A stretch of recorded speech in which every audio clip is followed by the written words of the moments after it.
Justin Brock here with the Medicare Gurus Community, and I wanted to take a minute to talk about cross-selling with Medicare Advantage. This is a win-win situation for clients. A lot of you out there are putting people on a zero premium Medicare Advantage plan, and you're not talking about ways that they can fill a lot of these holes in those plans. And so that's what I want to talk about. One of the products we bring up a lot in Gurus and on YouTube is the Heartland Hospital Indemnity Plan. We call it the Heartland HIP.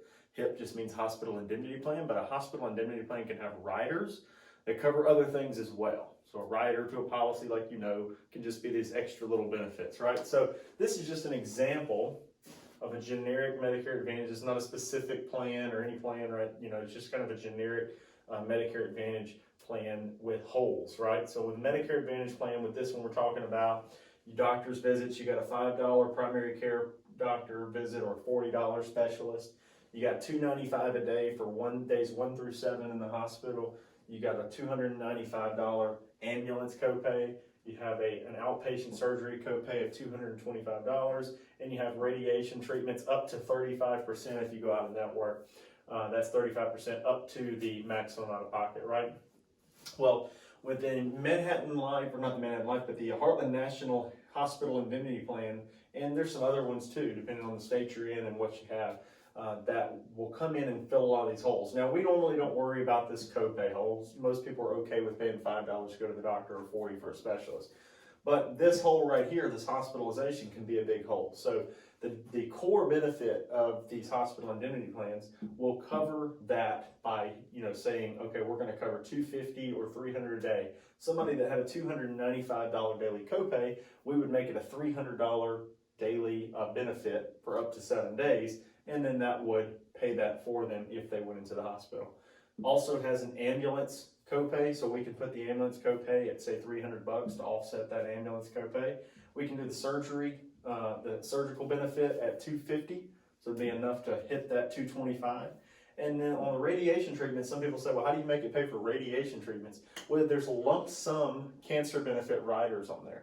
So you could put a lump sum cancer benefit and say you made it $10,000.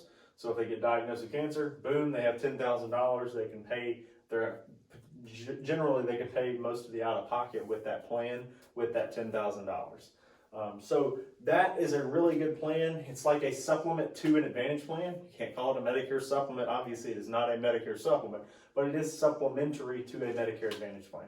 It can come in there and fill a lot of these holes up, right?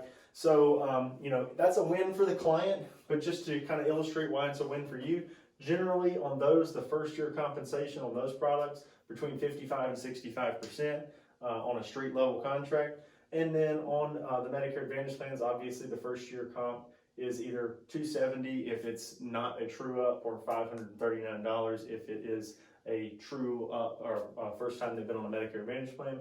So if you look at that, plus the average first year commission at $390 on the hospital indemnity plan at a 60% commission rate on the average premium, you're looking at either $680 if it's not a true up, or $929 now if it is a true up. So it's kind of increase your first year revenue as well. So it's a win-win. You're covering a lot of risk for the client and you're getting paid for doing so. That's what selling insurance is, right? So another thing that I like to talk about that could be useful is if, I'm gonna erase all this. Stephen's gonna be mad at me, he works so hard on it. But if we look at, sometimes these people cannot get the hospital indemnity plan based on health. So most common reasons that we see someone not getting it are COPD and diabetes with complications, right? So or diabetes using insulin, things like that.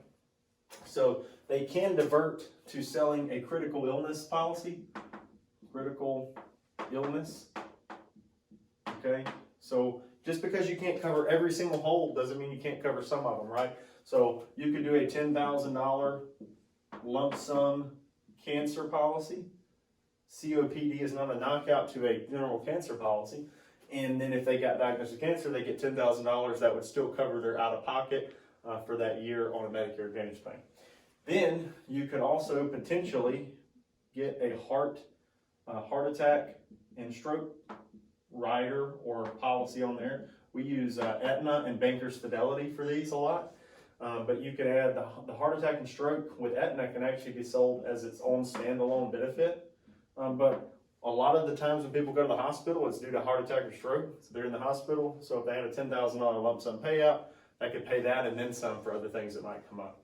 On the cancer, so if you can do both, that's great. Sometimes you can only do one. Sometimes they've had cancer in the last 5 years. So with Aetna and Bankers Fidelity both, there's a 5-year look back on cancer diagnosis. If it was over 5 years ago, they can get a cancer policy with them.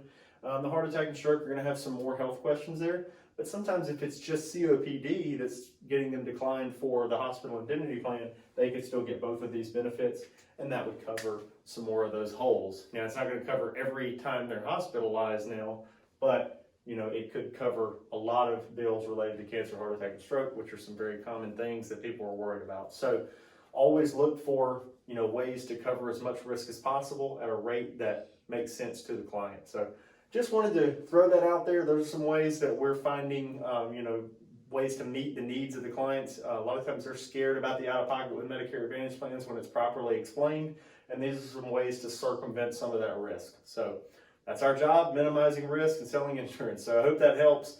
I'm Justin Brock with Medicare Gurus. If you need help, please join the Medicare Gurus community on Facebook. Talk to you soon.